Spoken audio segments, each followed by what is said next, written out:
Is it possible that, say, I read something and disagree, and in general arguments, yes, can these things even be disputed? These books, for example, or what?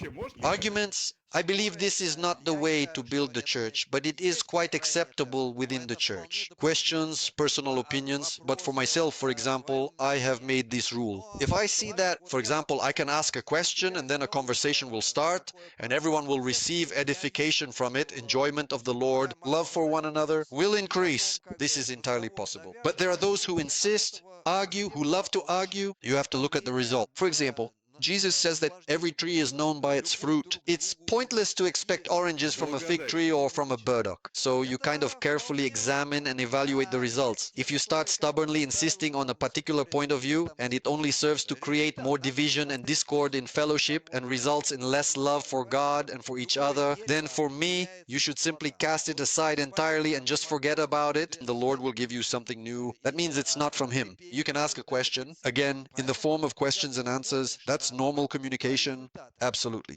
But there are those who, for example, might come to you and say, for instance, Muslims, they say that no, Jesus Christ was not the Son of God. Well, no, because the main fellowship, both throughout time, throughout all these centuries and among all the churches, this is revealed in the Bible. Jesus himself says it. This is where the issue turns into a kind of war. That is, we start to defend. In other words, to fight. In a spiritual sense, of course. Well, as it turns out in history, because of these ongoing disputes, that is probably the reason why we have, for example, the Catholic Church and the Orthodox Church, each in their own way. Yes, that's actually a good question. There is faith. It is written. In the Russian language, there are no articles. In English and in Greek, the language in which the Bible was written, there are articles.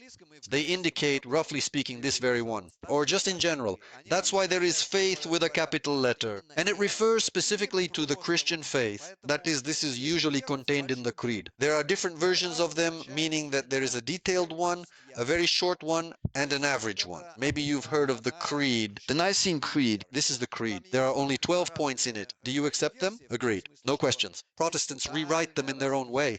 Not in Old Church Slavonic, so to speak, but they just write, yes, Jesus Christ was 100% God, 100% man, that he existed before, then he became incarnate, was crucified. They say all the same things, just in different words. The idea is exactly the same. That's why they are considered Christians. That's faith. This is faith, Christian faith. That's what we should stand up for. And belief is, for example, there's a kind of parable. Wise men approach an elephant in the dark. They've never seen an elephant before. If they are wise men, each of them touches a certain part. For example, one person touches the tusk, another the trunk, someone else the ear, and another the leg. Each of them, if they are wise, starts to describe what they feel, but they also listen to the others. If someone making it an elephant turns out, then it becomes an elephant. But if you grab the tusk and say that, like all the others are wrong, and only the elephant is something smooth and hard, then you are mistaken. You don't have a vision of the elephant. If you want to say that the whole elephant is just something smooth and hard, then no, that's not the case. But if you say, my feeling is exactly a belief. My feeling was that I enjoyed the vision of the New Jerusalem, that it is square. This is a sign that it is a tabernacle, a dwelling place of God.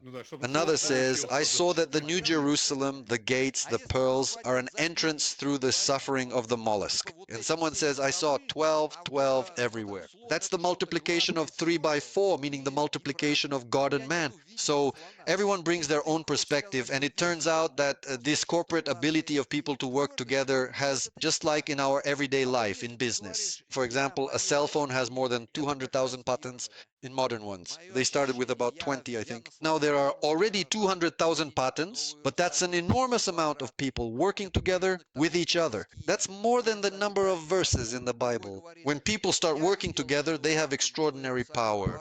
And this is even mentioned in the Bible itself. There, Peter writes that it does not allow for private interpretation. It will never be revealed to just one person. It is revealed when there is fellowship, and then the prayer of Jesus Christ is fulfilled. If you ever get to chapter 17 of John, he prays that they may be one as we are one. In other words, he is saying that he prays for unity. And he says that before we can become one with him, we must become one among ourselves. And this unity is actually very important. But unity does not mean uniformity. It doesn't mean that we all have to be men or all women of the same height or anything like that. Think of it this way. If you sit down to play the piano all by yourself, that is certainly a good thing. But if you somehow manage to play together in harmony, much like a grand symphony orchestra with 20 different people or even with 100 talented musicians, then the resulting music becomes infinitely richer and more powerful. It's important that we desire this. And for this, when I play, for example, I don't personally play in a professional symphony orchestra, but I fully understand that if I ever need to play in that setting, I absolutely have to follow along with everyone else. In other words, it requires true teamwork. It's not like just because I happen to be in a certain mood today, I can simply start playing completely different music from what the rest of the orchestra is playing at that moment. My goal becomes a team goal to win, for example, in basketball. We play. My goal is to win in basketball.